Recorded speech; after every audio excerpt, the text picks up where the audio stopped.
I have a lot of faith in Willie Green, Zion Williamson, the man who got himself a Supermax with only playing 84 games in his career.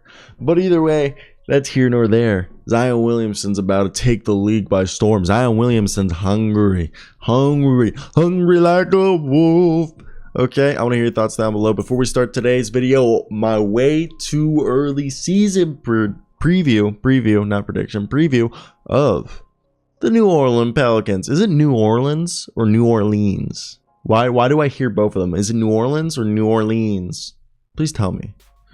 Either way, let's talk about the guys who left. Gary Clark, Jared Harper, and Tony Snell all became free agents. Zion Williamson signed a max rookie scale extension, and Dyson Daniels was drafted, as well as Karlo Matikovic, the guy who looks like a freak of nature, the athletic man from Serbia. And then as well as EJ Liddell, but Liddell completely tore his ACL on his right knee, so he'll be out for the season. A moment of silence for EJ Liddell.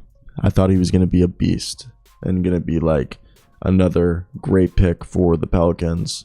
I thought he was a first round talent that they snagged and was one of the biggest steals of the draft, but moment of silence. And we're back. Now, okay, look. Let's talk about this. We're good. Okay, so what I'm saying is over here, when you look at this roster, it's pretty apparent what we're going to be working with. McCollum at point. We're probably going to be seeing, I assume when Zion's back, Zion's starting at power forward, Brandon Ingram at small forward, and Herb Jones at shooting guard potentially, with Jonas Valanciunas at center. Then off the bench, you would have Jose Alvarado, Kira Lewis Jr., and Devontae Graham and Dyson Daniels all working the guard positions. And then, Trey Murphy, Najee Marshall, and Dyson Daniels also playing the wing position. So the guards, I think, really will be McCollum, Alvarado, Graham, and Kira Lewis Jr. being the whole point guard, shooting guard rotation. And then I think personally, if you look at the wing position, that's obviously going to be the two starting wings are Herb Jones and Brandon Ingram, with Zion Williamson playing the forward role, and then Jonas being the starting center, with I think Larry Nance and Willie Hernan-Gomez being the backup front court, and then the backup wings again, Garrett Temple probably at the bottom, with Dyson Daniels bouncing between the guard position and the small, like the wing position, with Trey Murphy and Najee Marshall, Brandon Ingram, Herb Jones, Garrett Temple, Dyson Daniels all playing the wing positions and rotating there. Obviously, again, Brandon Ingram and Herb Jones. It just gives you a lot of different looks. And obviously, we could see lineups where Zion's at center. And I think Jackson Hayes also, who I haven't really mentioned, Jackson Hayes, I wouldn't be surprised if they tried to phase Jackson Hayes into the center role, with Jonas Valanciunas maybe eventually coming off the bench if they want to try to move on from Jonas Valanciunas eventually. I don't know if that is. Jonas Valanciunas has played very well for the Pelicans since, being acquired. So they have no reason to give up on him because he's a good player. And with Willie Green going into his second year, I think Devontae Graham won't play much. I don't think Garrett Temple will play much. I really think the starting lineup of Zion Williamson, Jonas Valanciunas, Brandon Ingram, Herb Jones, CJ McCollum, then directly off the bench, you're probably going to have Alvarado, probably Hayes, and Trey Murphy. And then I would assume that's your 8 rotation right there. Those Trey Murphy, Jose Alvarado, and Jackson Hayes off the bench with Larry Nance. And then they would decide how they would filter between, I think the fourth guy, honestly, the fourth guy is either Larry Nance or Dyson Daniels off the bench personally.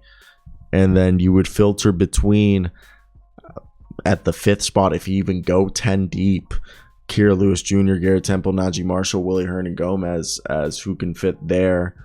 And for me right now, I think the best thing that they can do is obviously, I think Jose Alvarado and Trey Murphy and Dyson Daniels and Larry Nance and Jackson Hayes, I think, are right there when you think about Jose Alvarado, Trey Murphy, Jackson Hayes, Larry Nance, and Dyson Daniels. Those are the 5 guys off the bench that I think are the best players.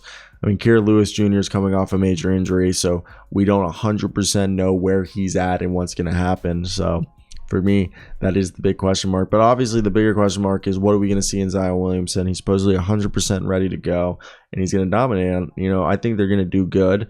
And this was a team that they made it. They did a great job last year. And if we want to really look at the Western Conference last year, guys, was interesting due to the fact that this was a team that they got hot and stayed hot for a while, and they were able to claw their way into, surprisingly, the playoffs, and almost went on a run there, and they were the 8th seed.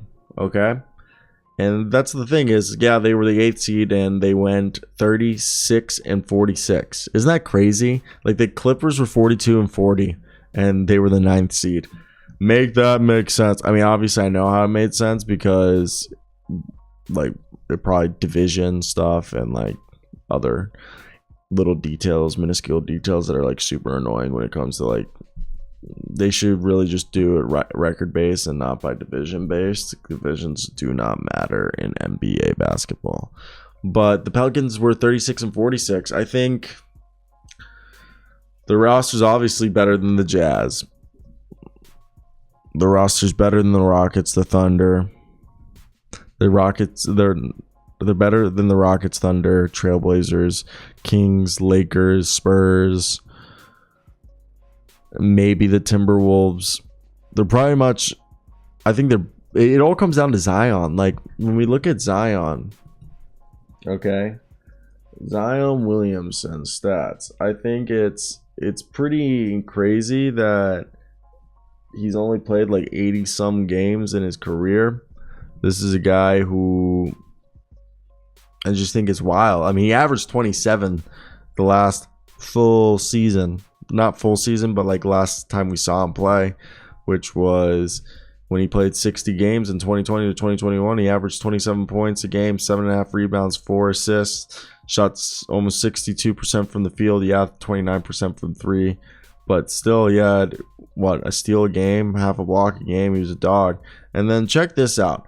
If Zion could be, I know this is his college numbers, but if Zion could average the 23 points, 9 rebounds, 2 assists, shoot 60 plus from the field, and at least 34% from 3, grabbing those 9 boards, and also be offering you like a block and a half, 2 blocks a game, while offering you at least a steal and at least like 22 points a night. I think that's a dub. I want to hear you guys' thoughts down below. What you guys think of this? Am I completely wrong, or am I onto something? That's where I want to hear your opinion. But yeah, that's basically it, guys. That's me just milking this. Again, is it New Orleans or New Orleans?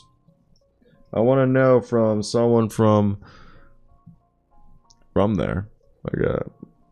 Also, if the Utah Jazz were to change their name, would the New Orleans Pelicans automatically change their name back to the New Orleans Jazz? I hope they would.